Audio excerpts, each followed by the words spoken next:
Hello and welcome to the Men's Mental Health Panel. I'm Deanne Bennett. My pronouns are she and her. I'm the Health Promotion Specialist here at 17 Wing Winnipeg. And I'm very excited to moderate this panel discussion for all of us today. We're here because it is Men's Mental Health Month. Typically, it is 1 week in June. However, it's been expanded this year to encompass the entire month as it is such an important subject. Throughout the discussion today, Diane Bryan, the Health Promotion Manager in Winnipeg, will be moderating the chat, so please feel free to use the chat function with any questions that you should have. And we will pose the questions to the panelists at the end of the speaking session. As it said in the PowerPoint at the beginning, unless you are speaking, unless you're a panelist, please have your microphones and your cameras off throughout the presentation today, and this will be recorded. I'd like to begin by acknowledging that I'm joining you from Treaty 1 territory, and that the land on which I live and work is the traditional and ancestral home of the Anishinaabe, Cree, Oji Cree, Dakota, and Dene peoples, and the homeland of the Métis Nation. As we're meeting virtually, I'd like to acknowledge that the Indigenous peoples are the traditional stewards of the land and the waters where each of us is attending today. We need to learn to protect and honor the history and the people and places where we each individually live. So you're invited to consider your own position with regard to the land where you find yourself today.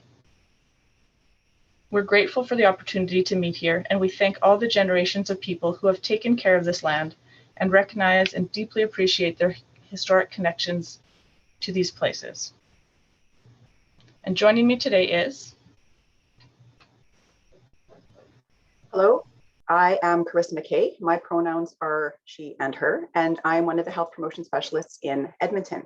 And I would like to acknowledge that myself and anyone tuning in from the Edmonton area are on Treaty 6 territory, a traditional meeting ground, gathering place, and traveling route to the Cree, Saulteaux, Blackfoot, Métis, Dene, and Nakota Sioux. We acknowledge all the many First Nations and Métis and Inuit whose footsteps have marked these lands for centuries. And now I am very excited to kick things off with an introduction of François Thériault, who will be launching this exciting panel for us today. François trained as an epidemiologist at McGill University and the University of Ottawa.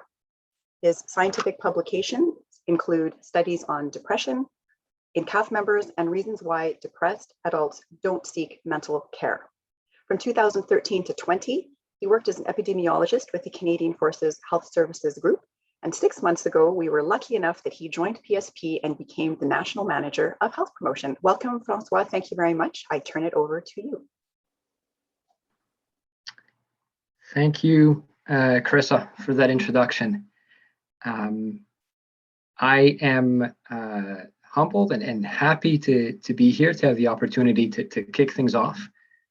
I can't think of a more important thing that I could be doing right now, because talking about mental health is so important. About 20 years ago, the World Health Organization started off on a very ambitious project. They called it the Global Burden of Disease Study. And the intent was to come up with a new way of measuring how much every disease, every medical condition that was known, to what extent it impacted people's quality of life, and how much do you suffer if you have this disease or that health condition. And what came out of that very ambitious project was that mental health disorders are among the most debilitating things that can happen to a human. If you have severe major depression, you are objectively worse off than if you are a quadriplegic confined to your bed. When I first heard that, I was shocked and couldn't quite believe it, until my work supervisor at the time pointed out, if you're a quadriplegic, you're faced with a lot of challenges, but you still have the will to wake up in the morning. You're not burdened with overwhelming sadness and despair. That's how impactful mental health conditions can be. The good news is that there are safe and effective treatment options out there. The bad news is that too many people, men in particular, continue to suffer in silence. There's a hesitancy or a reluctancy to seek the care we need. That's why it's so important to talk about this. Research is crystal clear. When we hear people talking about their experiences receiving mental health care, we become more likely to seek care for ourselves. I'm proud to be part of the health promotion program that is dedicated to bridging that treatment gap, to encouraging people who need care to access the services that they deserve and that they need to get better.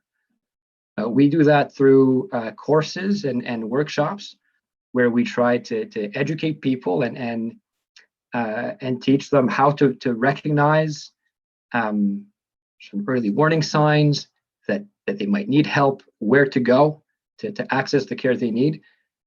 But just as importantly, we try to create a world where seeking care is easy to do, where there are no stigmas or other barriers to accessing the care that people need.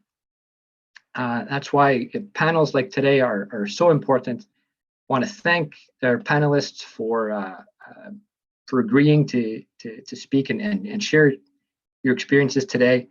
I'll turn the floor over to you. Thank you. Thank you, Francois. That was very insightful. I would now like to introduce Sergeant Michael Plummer. Sergeant Plummer received the Licentiate Diploma in Music, Orchestral Trumpet Performance from McGill University in 2005. He joined the CAF in 2010 and was posted to the RCF band in Winnipeg that year. Aside from playing with the RCF band, he has performed with the Montreal Symphony, Sherbrooke Symphony, Winnipeg Symphony, and the Manitoba Chamber Orchestra, as well as other musical organizations. When not playing music, Sergeant Plummer can be found at the rink as a goaltender for his unit hockey team, as well as other civilian hockey teams in the city. Over to you, Sergeant Plummer.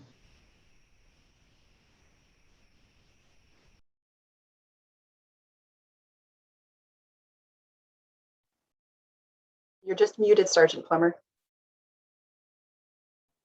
Let's try that again. Sorry about that.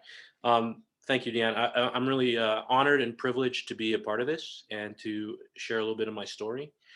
Just hoping that it will touch and possibly just encourage those who are also struggling with mental health. So my story really begins in terms of this subject. 2016. So my mother and my nephew, her grandson, moved to Winnipeg in 2013 to stay with me. She needed some help taking care of him. He was 4 at the time, and he needed a male role model. So they moved to Winnipeg with me. And in 2016, she was diagnosed with stage 4 colon cancer, which was an unbelievable shock. My mother and I were very close. And so obviously that took a tremendous toll. But, you know, you just try and you trudge along. You try and just keep going. Well, she passed away in April 2017 in Jamaica. My aunt actually came to bring her to Jamaica. She wanted to die in Jamaica and be buried with her family there. So she passed away in April 2017. And that was definitely probably the worst day of my life. Just hearing the news, I felt crushed. I just felt like I was stabbed in the heart 1,000 times. But of course, right, you keep trudging along. You got to be, you got to try and keep it together. That was the kind of the thinking at the time. A lot of arrangements had to be made. Had to go to Jamaica.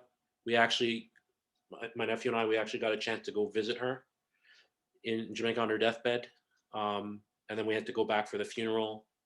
We had to do arrangements here in Winnipeg for friends that she knew. And then of course in Montreal. So that was a lot. And I just kept going.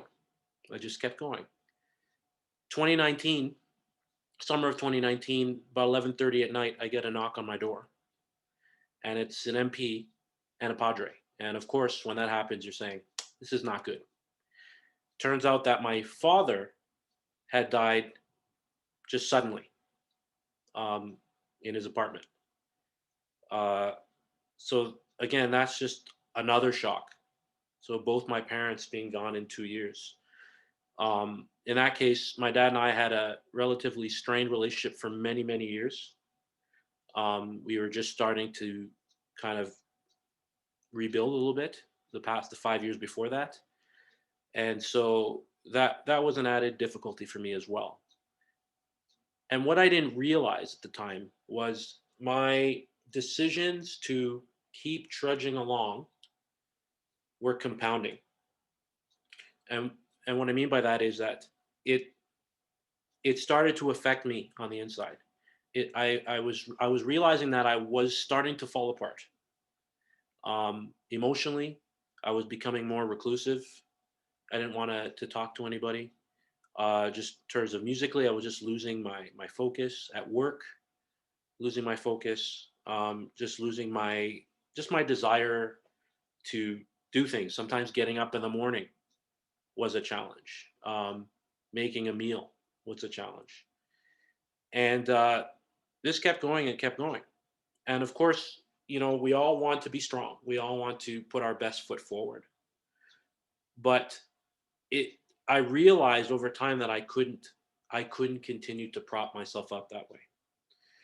And the turning point for me was actually a PSP course, and it was actually the former wing commander, Colonel Charon, actually spoke, and he shared with the class at the time that he had some mental health issues. He had struggled, and basically he sought the help. And what that did for me was that it told me that here's a wing commander who's willing to put himself out there and share that. And if he can do that, then I should be able to do that. So at that point, I made a decision. I talked to my supervisor and said, I let him know that I think I need some help. I need a bit of encouragement. And it went up the chain. And their CO and their SWO at the time were very, very supportive. They gave me all the resources I needed. And I basically got in contact with a Padre, which is Padre Kevin Olive. And we just started from there and just started just unloading. And I had to let the house of cards fall, if you know what I mean by that. I had to let it go. I had to stop trying to prop myself up, stop trying to be strong, and let it go.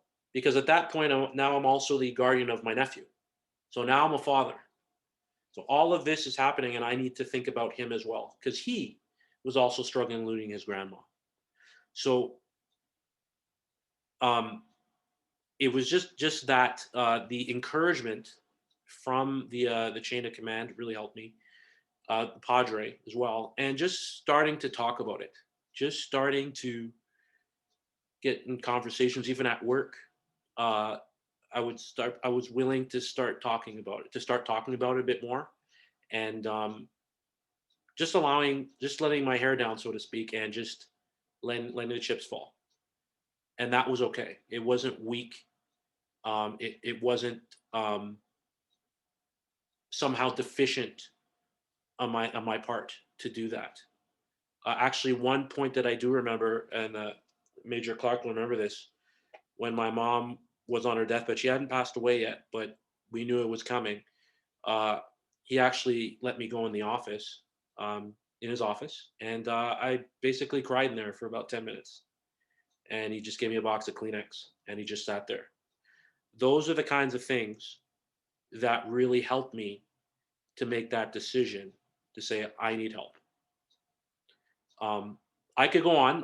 Of course, there's a lot more I can get into, but I just want to just keep it relatively brief. So I'll stop there.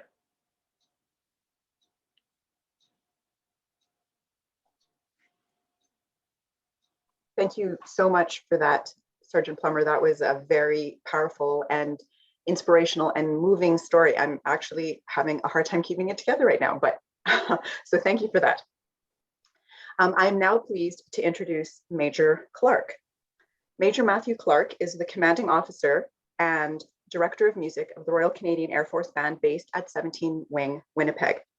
Matthew has been appointed a member of the Order of Military Merit, received the Commander of the Royal Canadian Navy Commendation for his outstanding service to military music, the Commander Land Force Central Area, now 4th Canadian Division, Ontario, and the Commendation and the Spirit of Military Families Award.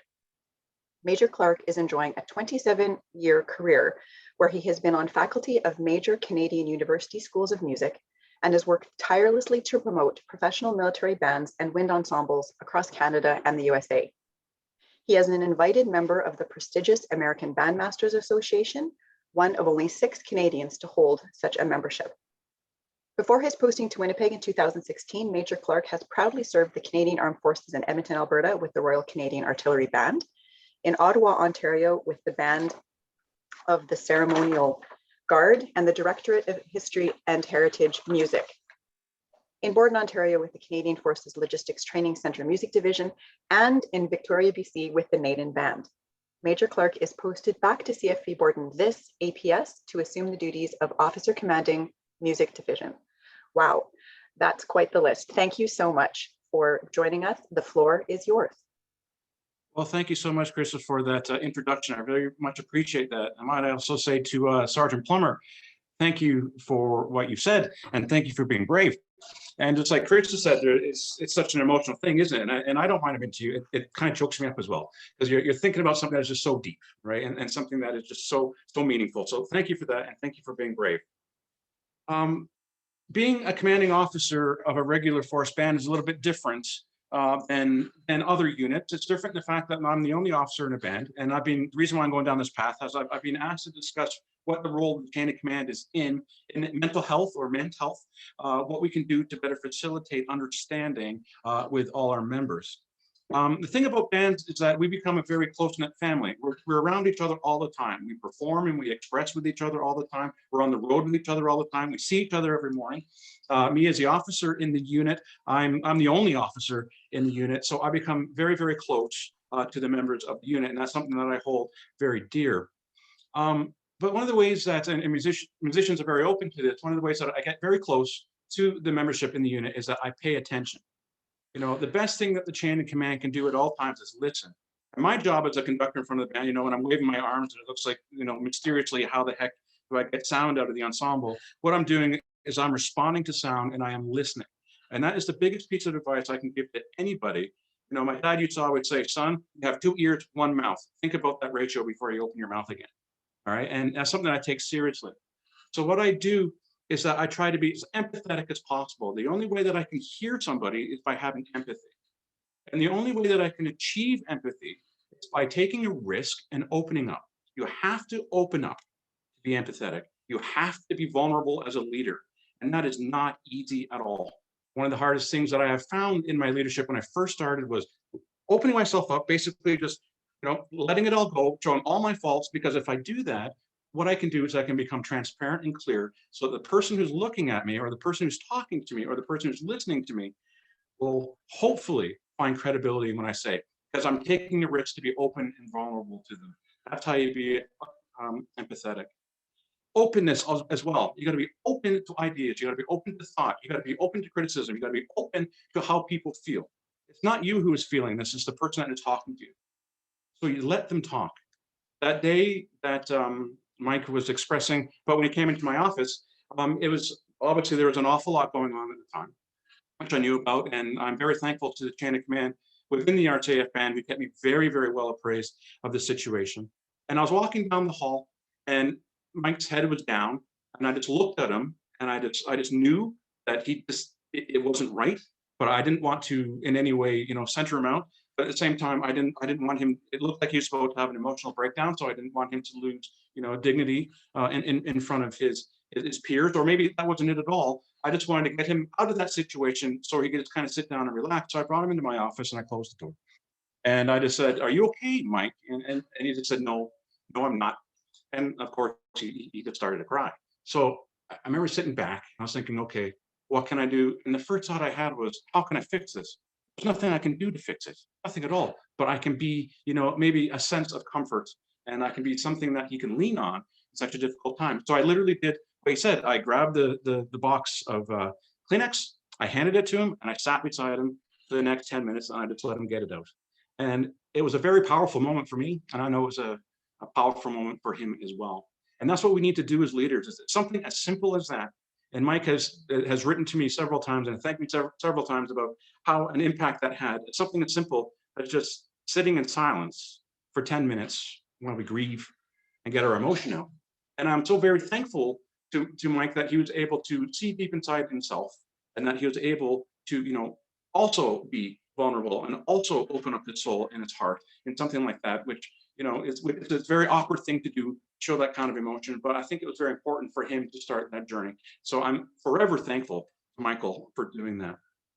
So that also leads to another point that I was thinking about. As leaders, we need to be aware and have a desire to maintain the dignity of all persons, especially those under our command, but all persons around us. I have a saying that I always say when we have guests coming to the band room or we're going to do a concert, is we're always in the public eye. Always, always, always. Like, we always work when other people don't, meaning we're working at nighttime, we're working on the weekends, we're in the public eye constantly. You can't get away from that scrutiny.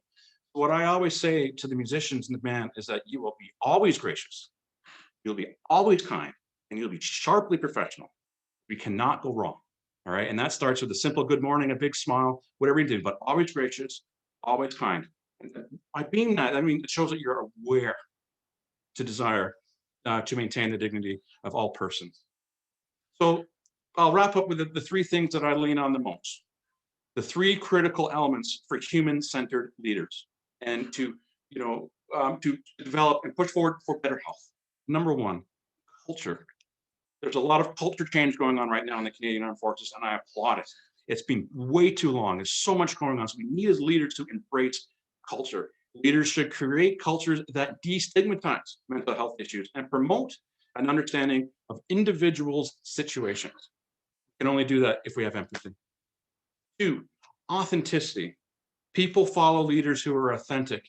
Authentic leaders are transparent. Transparent leaders lead in the right direction. Always be authentic, put yourself out there, take a risk. It's all about emotion, and it's all about caring. Three, self-reflection and self-care. And this is one of the ones that I suffer with a little bit. Self-reflection all the time, because I like to sit back and think an awful lot about what I've done or have done, or, it's classic in anybody. It's like, oh, I wish I had thought that I could have said that in the moment. You always reflect on things. Or, why did I feel that way at that certain time? But also self-care, because effective leaders know and take care of themselves. They know how to take care of themselves. And that's something that I have to work on a lot, is self-care as well, because I get wrapped up in the point, especially as a commanding officer, there's not enough hours in the day sometimes. And a lot of time, and thank you to my lovely spouse, Helena, and my son, Kalen, they remind me constantly that sometimes I got to be with the family, and sometimes I got to be in the moment, and sometimes I got to be with myself. And I'm very, very thankful to them for that. So as a leader, if you can establish culture that destigmatizes, you can be authentic with people, and you can self-reflect and take care of yourself and honestly self-reflect, I think that will send you in the right direction in which to properly lead people and to encourage people to seek self-help and to destigmatize mental health, because it's a real thing. And it is something that is a real illness, and it's something that we need to be well aware of. Okay? So without further ado, I'll leave it at that. Thank you for the opportunity to let me have my say, and I look forward to questions coming up. Thank you very much. Thank you so much, Major Clark. You gave us a lot to think about, and the life lessons you shared, I think, will better help us to relate to others in all aspects of our lives, whether we're in a leadership role or, in the workplace and beyond. So thank you again. Ryan Kane will be speaking next, and Ryan Kane is the Senior Manager, Recreation and Community Services at Canadian Forces Morale and Welfare Services. He's a published author, activist, and mental health advocate. In 2012, he received a CDS commendation for his work around healthy child development for military families. He has worked both in our organization as well as in private and municipal recreation, with over 20 years of experience in the field. He sits on the National Commission for the Life Saving Society and High Five organizations. He has deployed in a third location capacity to Cyprus, Poland, Germany, and Spain. He's a graduate of the University of King's College, York University's Schulich Executive School, and the one he's most proud of, the Disney Institute. Over to you, Ryan. Thanks, Deanne, and thank you everyone for inviting me here to be with you today. What an exciting month. Men's Health Month, Indigenous Awareness Month, Pride Month, and kind of what we're tying in today, which is Recreation Month, when we kind of celebrate the benefits of play and of organized recreation, our parks, our programs, all of those great things. And I think within the last year, we realized we don't know what we've got till it's gone, as Joni Mitchell once said, which is the truth. We didn't realize how much we missed having access to our facilities, our services, our programs. And when I've asked or talked to people why that lacking was so important and why it was so frustrating, one of the most common reasons that people mentioned to me was the being together, the social connectedness, the space that community can come together and you can be with friends. You can meet new people, you can make those very important connections. And I think that's really important in the confines of men's health, because research has shown us that social connections and support networks for mental health and well-being is well documented, right? Social connections act as a buffer against the impact of stressful or negative life experiences in mental health. I often say, we look at the mental health continuum and, doing a recreation program is not going to maybe assist if you are all the way in crisis in that red zone. But if you're having a stressful day, if you're in that yellow, that orange, maybe this is something that can help and build your capacity when you are feeling a little bit more stressed or going through a more difficult, challenging time. And why it's so specifically interesting around men, and when I did a little bit of further research into this, it was showing that researchers examining kind of men's social connection and mental health pay attention to the sex differences and comparing the various types and quality and sources of social capital between males and females. But what the real main difference that the studies kind of focused on was the types of support. Women are more looking for that social connection for emotional support, right? That emotional substance, empathy.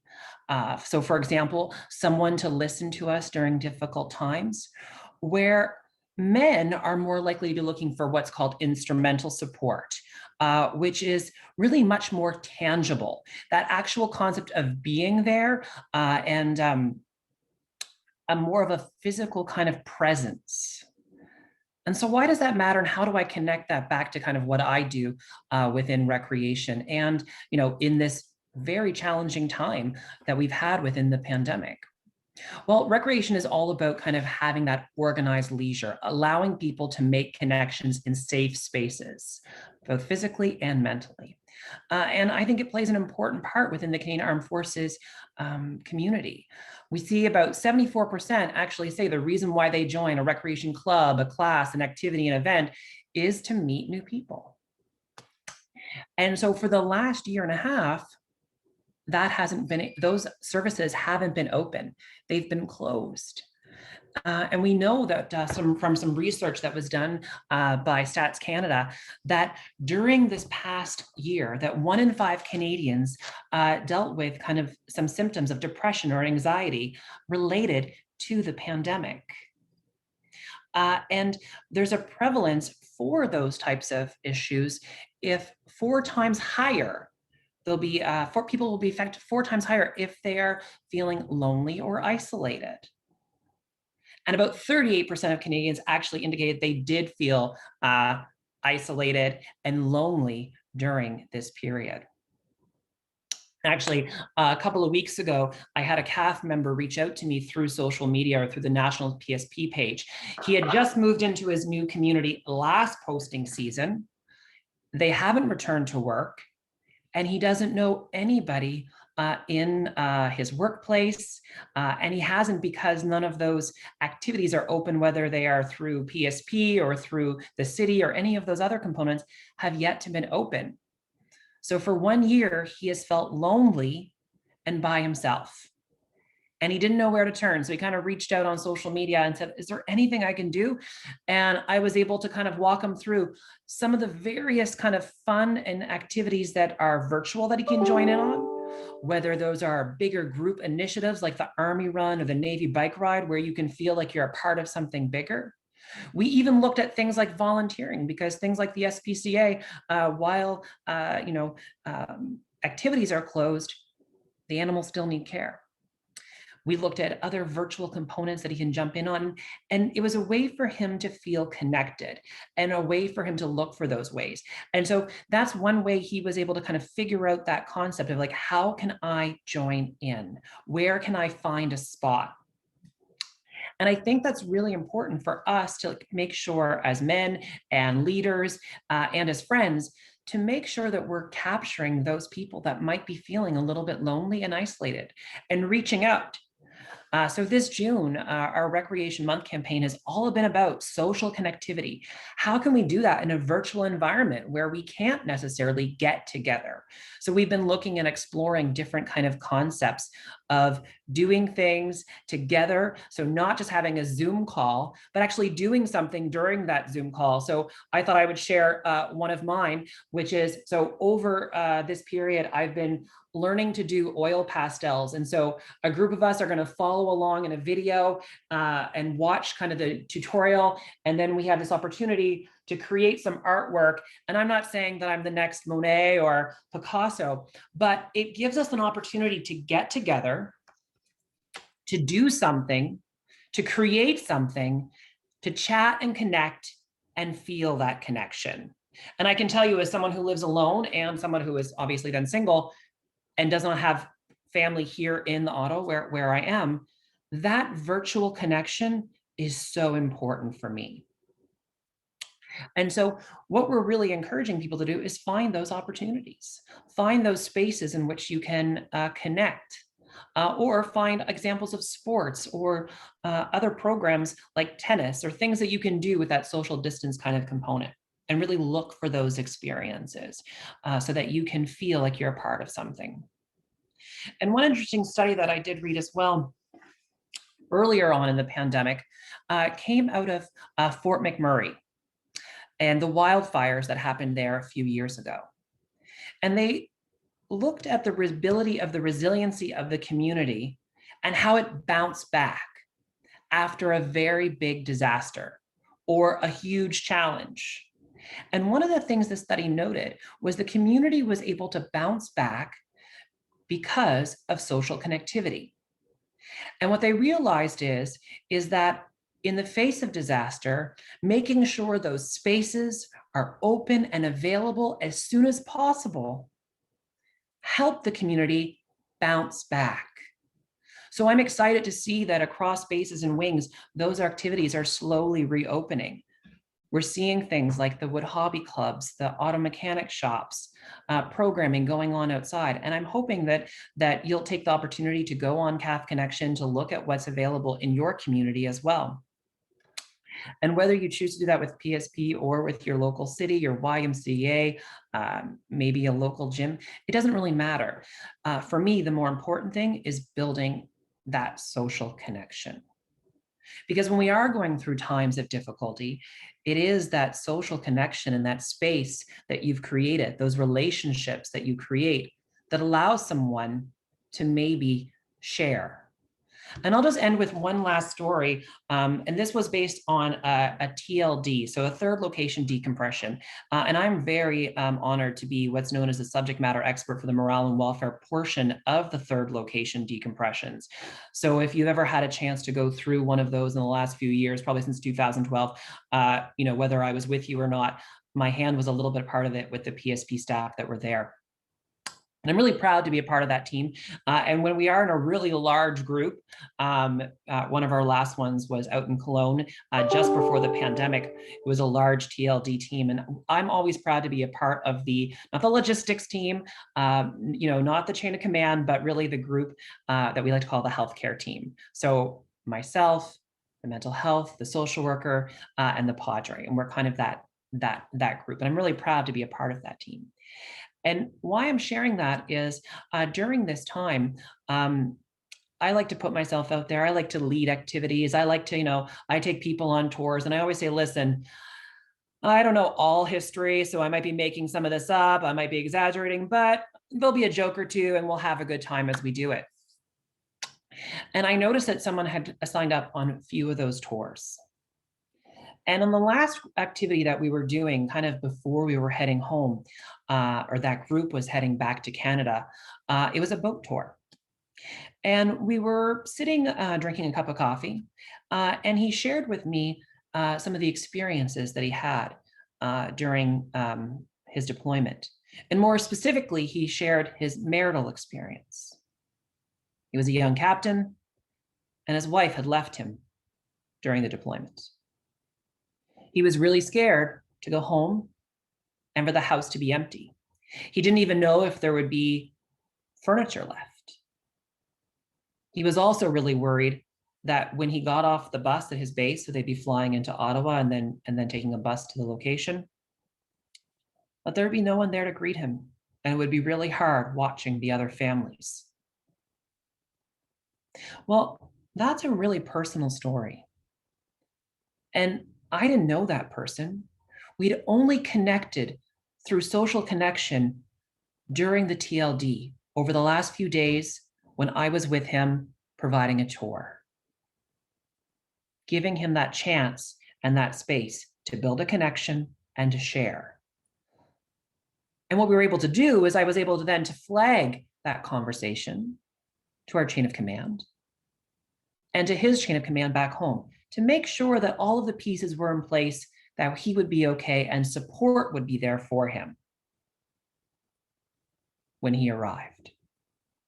So I end with that story because it's so easy to build those relationships and add the space for connectivity and for that social piece.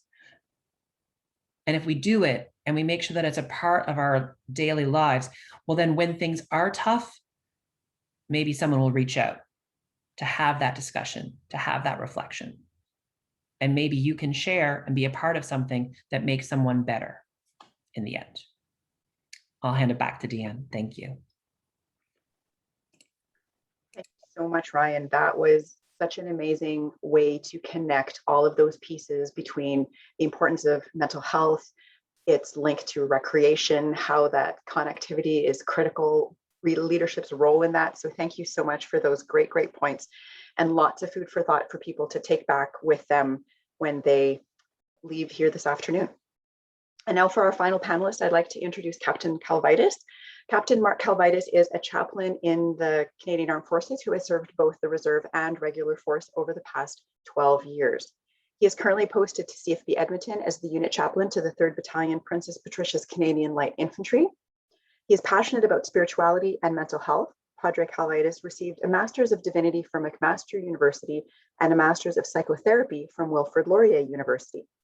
He also serves as a representative on the Edmonton Family Violence Awareness Team. Thanks very much for being here. It's over to you, Padre Calvitis. Thank you. It's a real privilege to be a part of this panel today. And I just want to share a little bit about the role of a chaplain in supporting men's mental health. You know, I can understand that there can be some hesitancy for a soldier to access services of a chaplain. I think a lot of people assume that the role of a chaplain would be similar to that of a civilian faith leader. And in fact, they are quite different.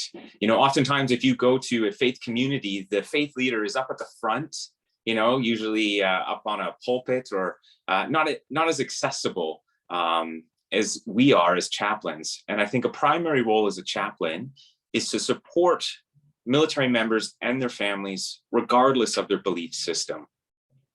See, when you visit a chaplain, ideally you're entering into a space where your confidentiality is very important. Outside of physical harm to someone or sexual abuse of a minor, what you say to a chaplain should be held in confidence. And this is aided, in fact, that the chaplain is outside the chain of command in a lot of ways. And what does this mean? It means that if you're struggling with a personal crisis, if you're dealing with something that is private, and you mention that to the chaplain can maintain and hold that trust while they journey with you to get the help that you need. Another part of what we do as chaplains is that we wear the uniform. We're embedded in the units in order to be not only accessible to the military members that we serve, but also that we can understand and experience some of the same stressors that they go through. When we speak to you as a chaplain, ideally we would know what it is to be a warrant, or what it is to be a sergeant, or a sailor, or any of the trades that we are working with in our units and formations.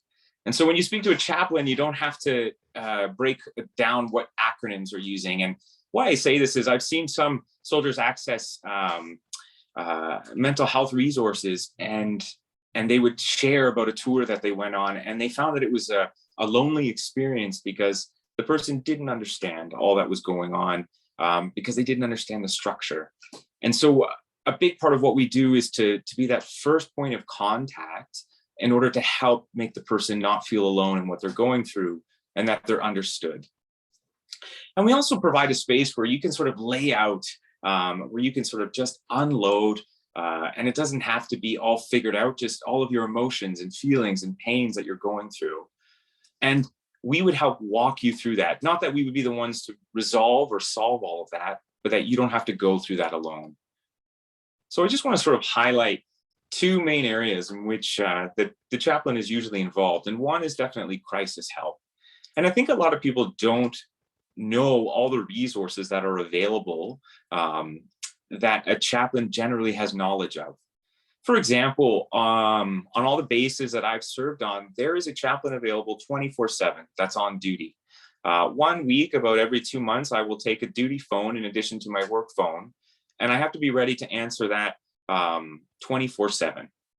And in addition to that duty phone, I also have access to a food pantry here behind me.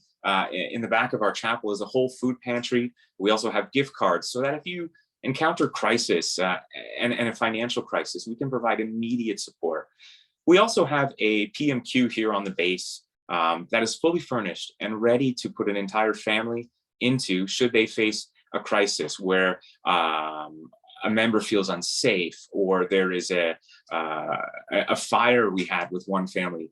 We can act and action that within hours so that person has a safe place to go. If you're fleeing violence, we've utilized it in those cases, both for men and women. And I think it's important that we highlight that men do experience violence as well. And we have not only a full PMQ, but there's even a room that we keep at our hotel, that the French Grey Inn here, that we can utilize. And that can be all used by a person without their details of their private issues being sent out to the chain of command. We can stand as a chaplain and be a buffer, and I've done that many times where I've advocated on behalf of a member to the commanding officer and said, sir, this member's going through a personal issue, and I don't elaborate on it, but I think they should be excused from training this weekend.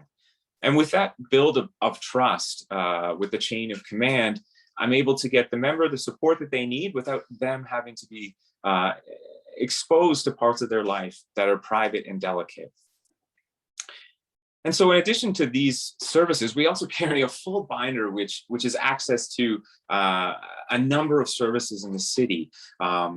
Everything from dealing with a member who's worried about sexual assault of their children at the school that they were attending, other members that were looking for help for their family members, connecting them in crisis to the supports that they need. Other times there's been issues where I've had a member contact me about their parents. A lot of times our military members are away from their families.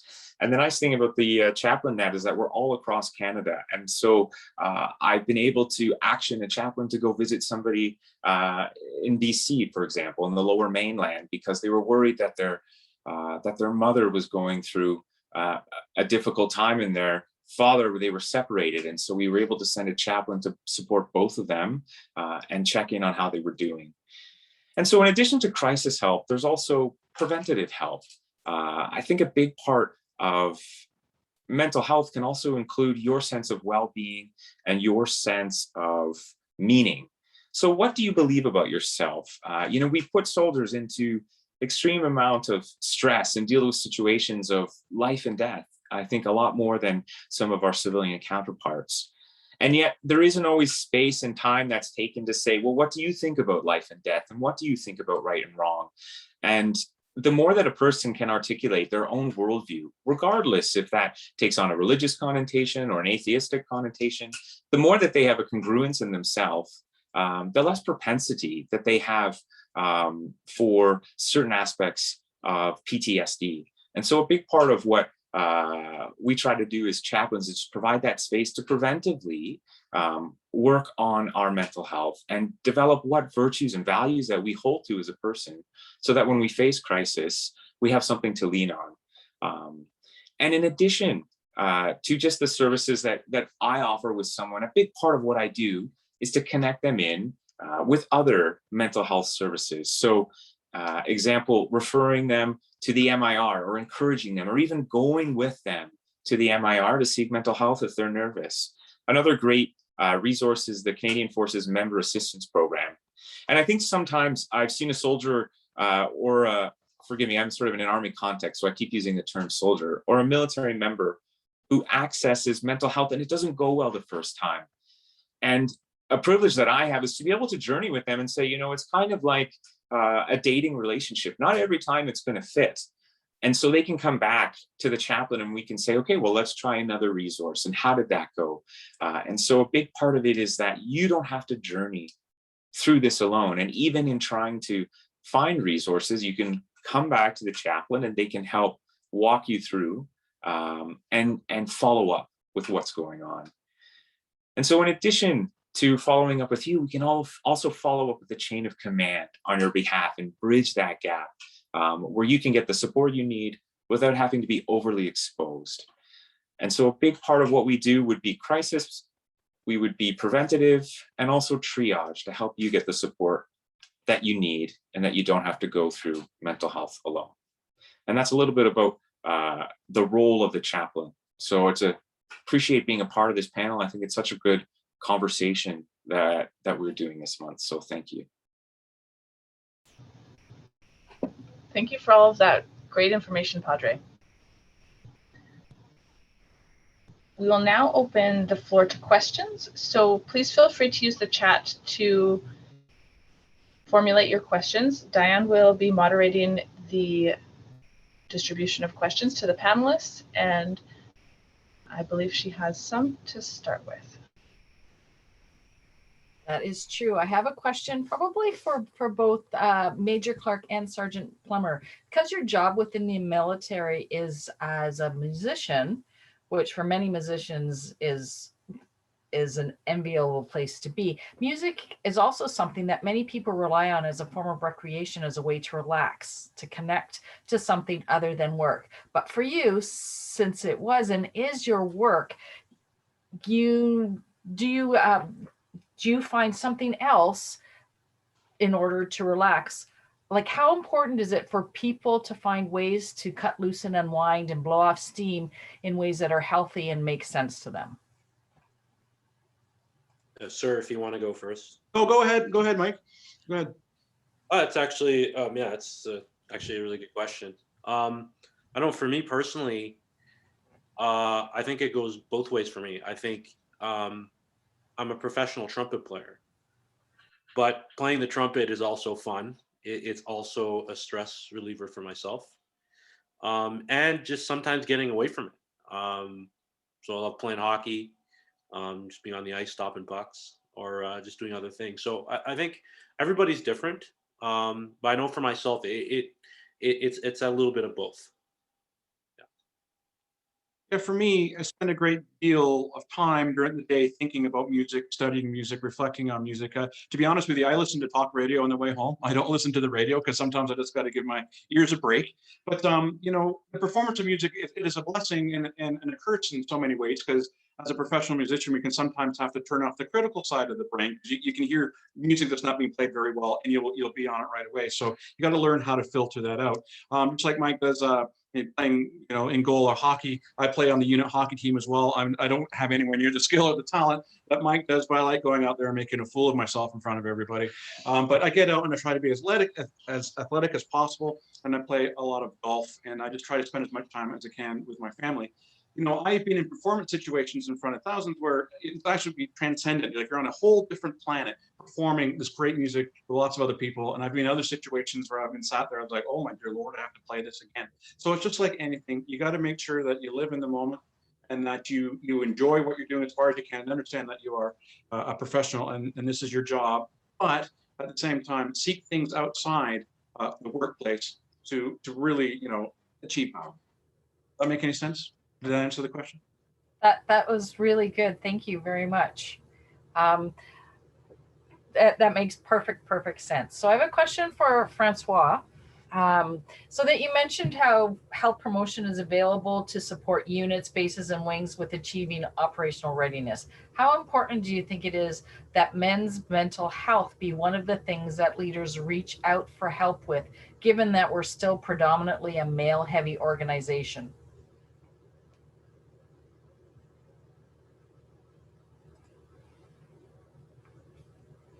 Good question. Lots to unpack. So, how important is it that in a male-dominated organization, leaders are reaching out to males about their mental health to achieve operational readiness? Is that more or less the question? Yes. Yeah. Look, I think mental health is such an integral component of overall health and wellness. And if you're not mentally and physically healthy, you can't achieve your full performance potential. And so I view physical health and mental health as a prerequisite to operational readiness and operational success. And that applies regardless of age or gender. I think where regardless of the male to female ratio in the organization, it's important to realize what the barriers are to our personnel, and understand that as research shows, males or stereotypical masculinity is associated with more stigma around disclosing mental health symptoms, or reaching out for help when things aren't going right. I think Sergeant Plummer touched on that a bit, talking about feeling the need we need to be together and or hold ourselves together and take care of things on our own. And I think it's regardless of the male to female ratio, it's being mindful of that interpretation of masculinity and what it means to be self-sufficient, and being able to break that sort of weird connection, that reaching out for help doesn't make you weak. It's a show of strength. That if for any other things where men would be proud to get help or get things fixed, stereotypically you think, you're proud that you're taking good care of your car, that something breaks down in your car and you get it fixed. Having the same dialogue around fixing things that aren't quite right in terms of mental health. Not sure if that quite answers the question, but that's the answer I have for you. No, that makes sense. It's almost like military members are lots of people will make a big effort about showing you their physical scars that they've got injured, and they're almost worn as a badge of honor. Whereas where the mental scars that people carry, we tend to want to hide them and keep them to ourselves. So breaking down that stigma is truly really important. I have a question now for Ryan. So given that we aren't all going to have an opportunity to go, or let alone graduate from the Disney Institute, a little bit jealous about that. What would you suggest people do to make sure that they can find the fun in whatever it is they do, or outside of that, if need be? Like, why is recreation not really that nice to have, but rather a critical component of health?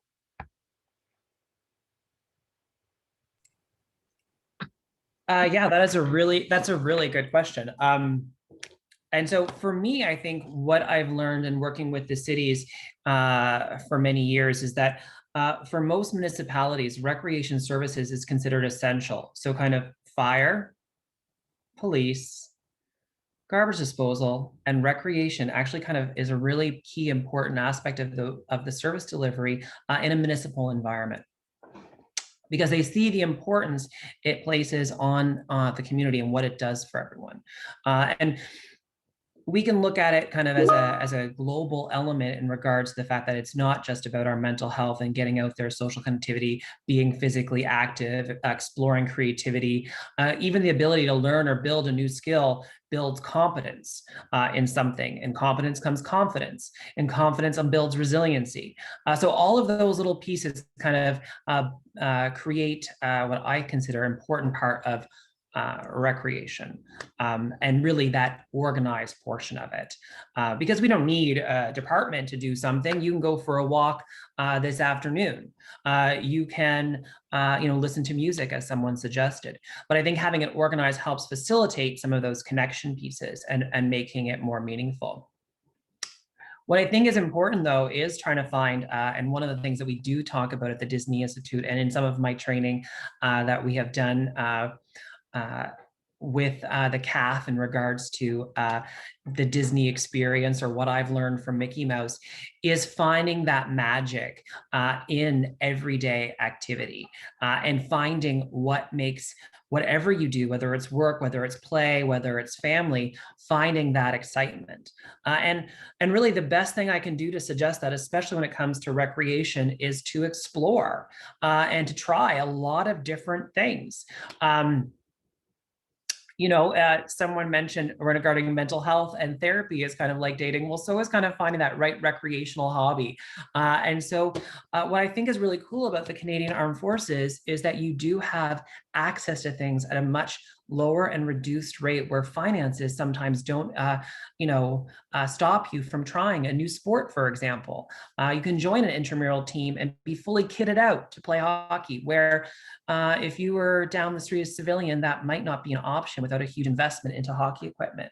So I really suggest to take advantage of some of those pieces and to try as many different things as possible, and to just find a little moment for fun. So if that means during the day, if that means, you find a quick time on your phone and you pop on some music and you listen to just one song that kind of brightens your day, take a moment to kind of like dance like no one is watching. It's perfectly okay to do that. Even something as just as silly as having a laugh. And one of the yoga forms that is popular is that laughing yoga, where you actually force yourself to kind of ha, ha, ha. And eventually when you're forcing yourself and it begins to laugh and release the endorphins that laughter and happiness causes. They don't say laughter is the best medicine for for no reason. So really looking for those opportunities that you can do that in, and not being afraid to try them, and not being afraid to take those moments for yourself. I know in this pandemic, going for a walk and getting outside in the fresh air has been really important for my mental health. Even if it is just for 15 minutes and I walk around my full condo complex, that's enough for me to at least kind of recharge for the afternoon.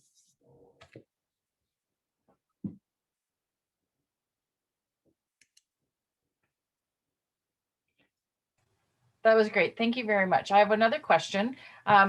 So this one comes from Trevor. I've seen generals during parades tell all those who are fatigued they can take a knee, but they still choose to stand until they collapse. If we look to compare this situation, it's not much different than mental health. We are giving permission to seek help, yet there are those who won't take the opportunity until they are in crisis. Is the only solution to keep offering help, encouraging help, hoping that one day they will take it? Chain of command is becoming very vocal and supportive, but many seem to disregard the direction, advice, orders. I don't know who would like to take that question, but I will leave it out there. Maybe the major.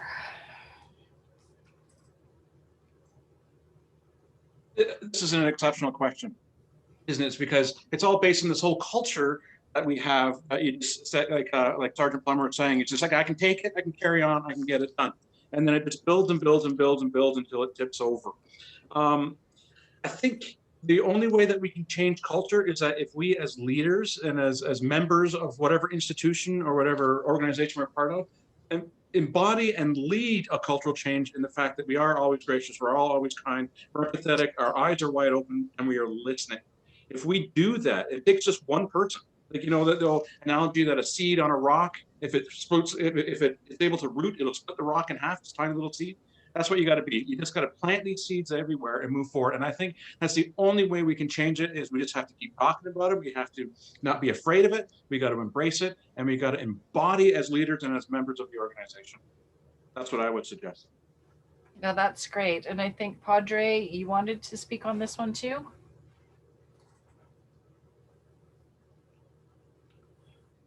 I think the major said it all really well. There's such a difference between modeling vulnerability and encouraging vulnerability. And I always enjoy a parade because I'm the one person who doesn't have to listen to the CO's commands. It's sort of a visual sign that I'm outside the chain of command. And so the more that we model leadership, especially as men, that include a diversity of characteristics, that we, include words like a compassionate leader when we do a PER evaluation. I think there really needs to be a culture change where we highlight those characteristics that are encouraging leaders that care for the whole person underneath them, is something that I think the major was alluding to well.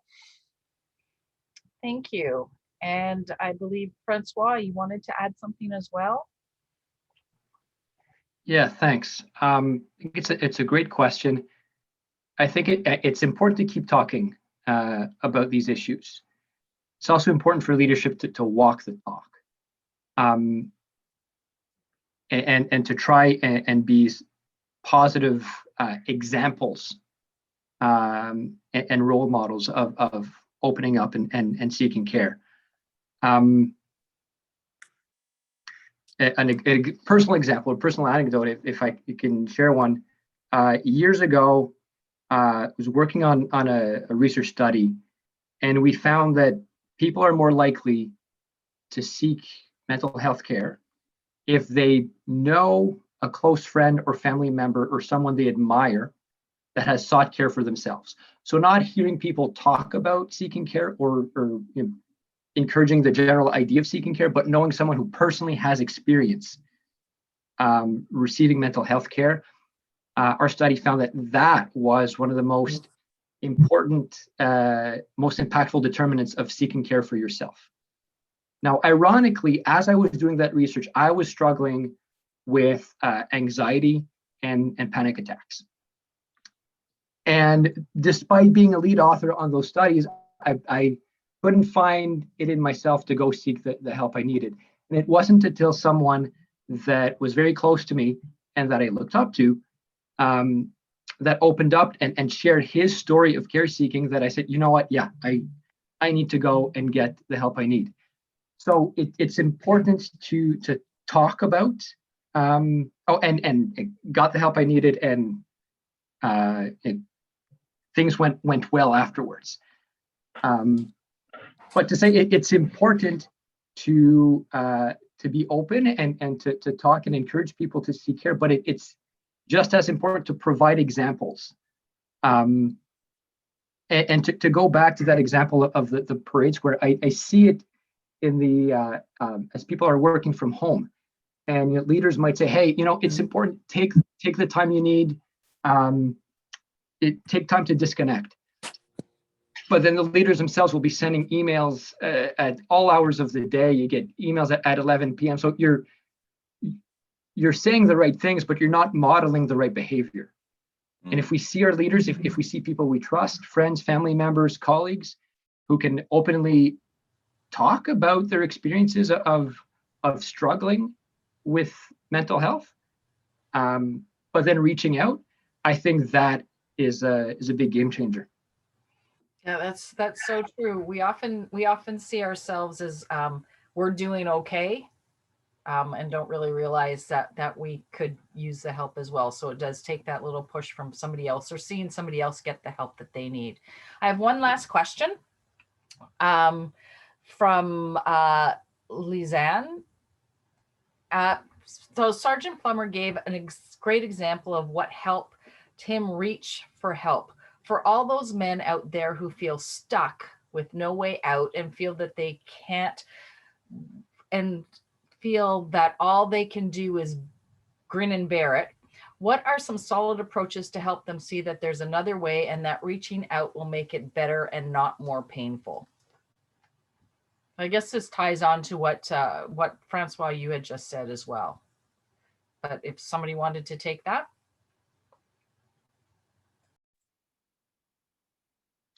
Yeah, I'll jump in really quickly.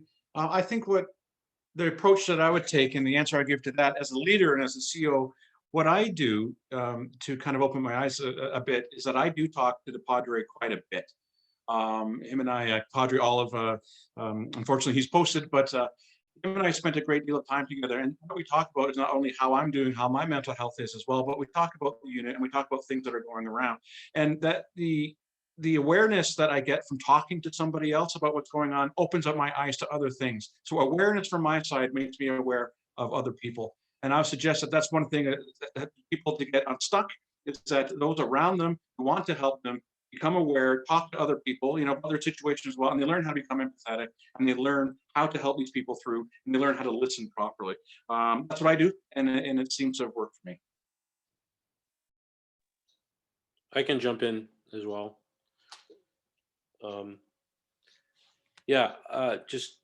Just connecting with what Francois had said earlier. In my case, it was actually just hearing Colonel Charon, who's the former colonel, the former wing commander on base, 17 wing, talk about his mental health issues. It gave me if you will, the permission, in a sense, to be vulnerable. And I think being in a military context, there's just still the idea of, well, I just got to bear it. It's like taking the knee, right? Like, no, I'm strong. I can do this. Yeah, I'm feeling faint, but I can get through this. And I don't want to be that one person that couldn't handle the heat. So this idea of just giving ourselves permission and hearing someone else, who's maybe has a position of power, if you will, being vulnerable and saying it's okay. In my case, that's what kind of opened my eyes and says, wait, maybe I need some help too. So I think it's just the atmosphere. I think starting even at the unit level, but top down, but also grassroots. I think it's creating an atmosphere of being allowed to be vulnerable. I'll just leave it at that.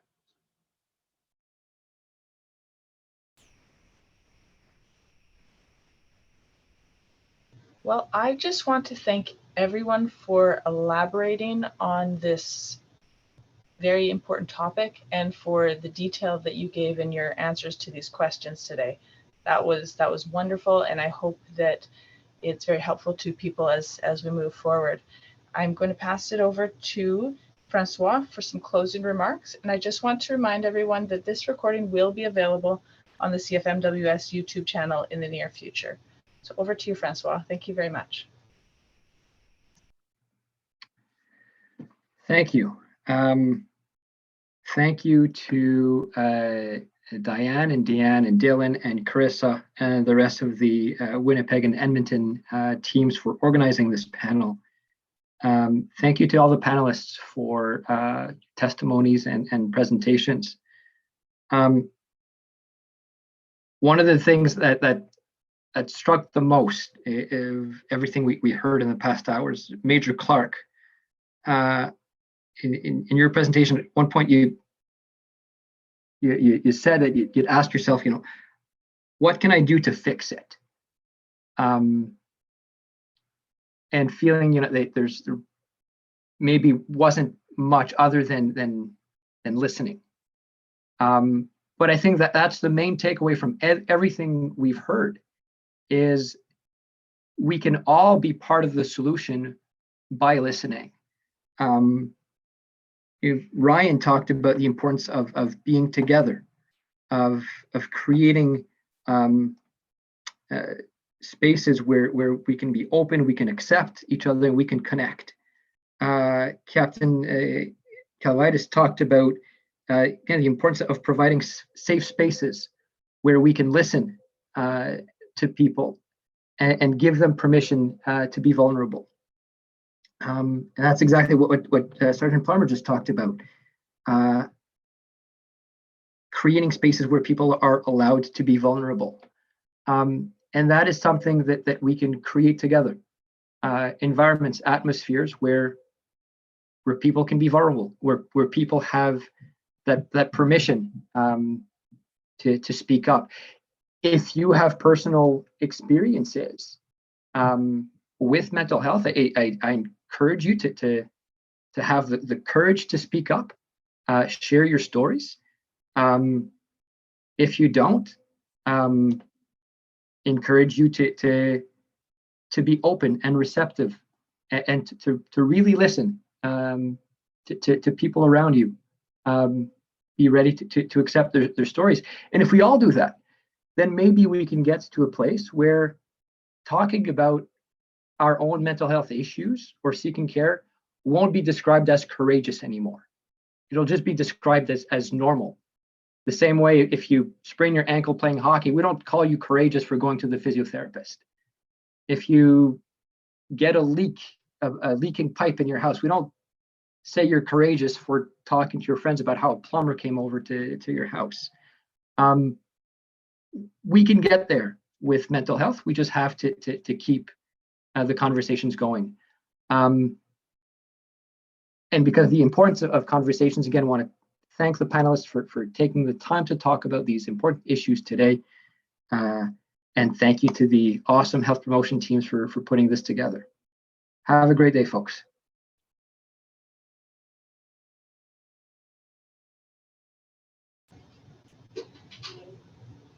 Thank you, Francois. Thank you all for attending.